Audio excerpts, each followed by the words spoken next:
I remember when I was a little kid, my mom was a great developer in my life. She was a great manager. I remember I came to my mom and I said, hey mom, I want a drum set. I've been working really hard. I've been practicing a lot. I want a drum set. And my mom said, okay, I'll tell you what, we'll get you a drum set when you get your grades up, right? A great developer in my life. It was kind of the carrot and stick mentality. You get your grades up, we'll help you get a drum set. My dad heard this whole conversation. He's in the other room.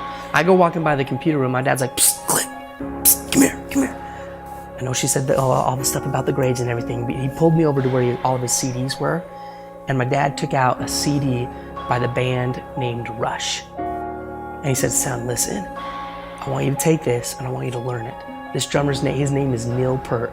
He will change your life. And then he said, no, wait, hold up. And he goes up to the other shelf and he grabs a CD by the band named Def Leppard.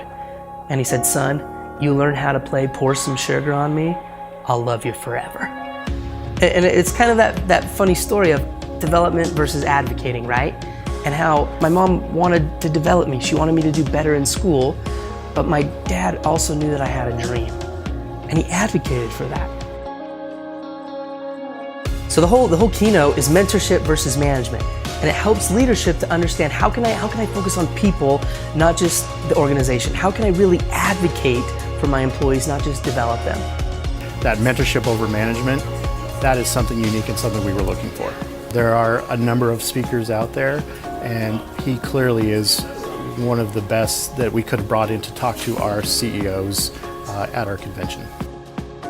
When leadership learns how to adapt traits of mentorship versus just management, everything changes. Retention increases, engagement increases, you create lasting loyalty from your people. I would have them again. I would have them again with the same audience. I would have them again. So if you're thinking about it, just do it. As a professional speaker, I don't come in and just deliver the 1-hour keynote. We create an experience with your organization where we literally link arms with the company to create lasting change. And we do that in 3 ways. The first way is the pre-speech consultation, where we do data-specific research through things like the Undercover Speaker program that provides actionable ideas for your people. Clint's Undercover Speaker program was a wonderful surprise that nobody knew about. The best value of it was the authenticity of the feedback that we were able to get from our employees.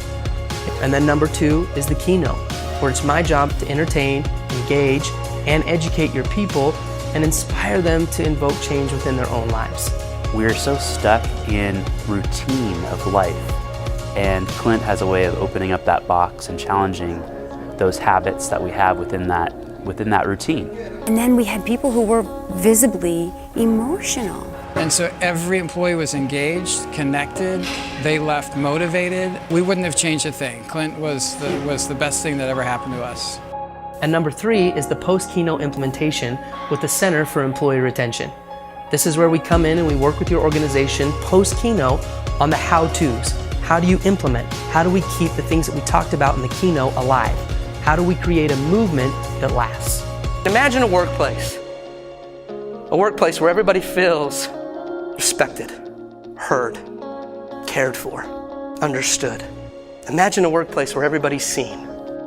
Imagine a workplace where everybody comes to work and they like themselves best because they're there. That's what it's about.